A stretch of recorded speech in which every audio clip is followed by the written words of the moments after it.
Aku dulu meminta sampai akhirnya aku bisa memberi, bahkan aku bisa beli rumah, beli mobil, bisa umroh dan bisa membantu sanak saudara karena aku mengamalkan amalan yang akan aku share sebentar lagi.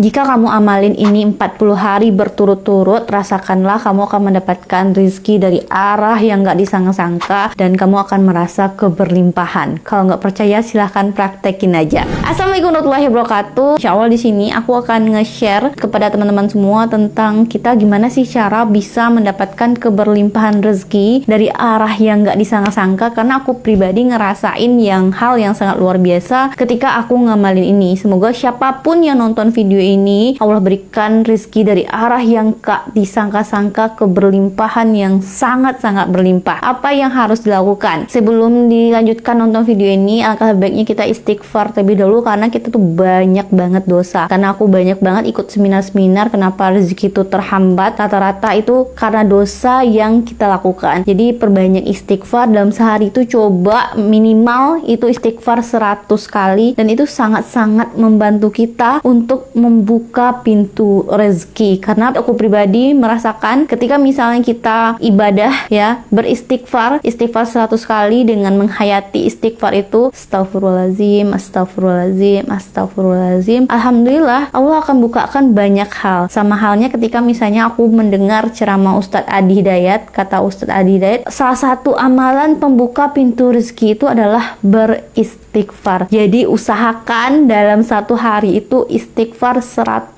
kali, insya Allah Allah mudahkan. Itu yang pertama, udah aku spill ya. Itu ya, jadi istighfar itu penting banget. Yang kedua yaitu percaya sama yang namanya kekuatan doa. Doa itu ajaib, bener-bener ajaib. Tapi kita tuh sering banget salah dalam berdoa. Kita tuh berdoa sering banget kayak gini, ya Allah aku ingin kaya misalnya, aku pengen banyak rezeki supaya aku bisa menunjukkan ke orang lain tuh juga nggak merendahkan aku gitu. Padahal sebenarnya ketika kita berdoa dengan niat yang luas, insya Allah Allah akan ngasih rezeki dalam jumlah yang banyak. Jadi jangan berdoa dengan niat yang sempit. Niat yang sempit yang aku sebutkan tadi yaitu berdoa cuman untuk diri sendiri ya, bukan untuk kepentingan orang lain ya. Kalau misalnya kita berdoa untuk diri sendiri, ya Allah ngasihnya ya untuk diri kita sendiri. Tapi kalau misalnya kita berdoa untuk niat yang luas, semisal nih, ya Allah aku ingin kaya, dengan kekayaan aku bisa bersedekah setiap hari, bersedekah jauh lebih banyak, mengangkat derajat keluargaku, bisa pergi umroh bersama keluargaku, bahkan aku pengen sedekah setiap hari bersama orang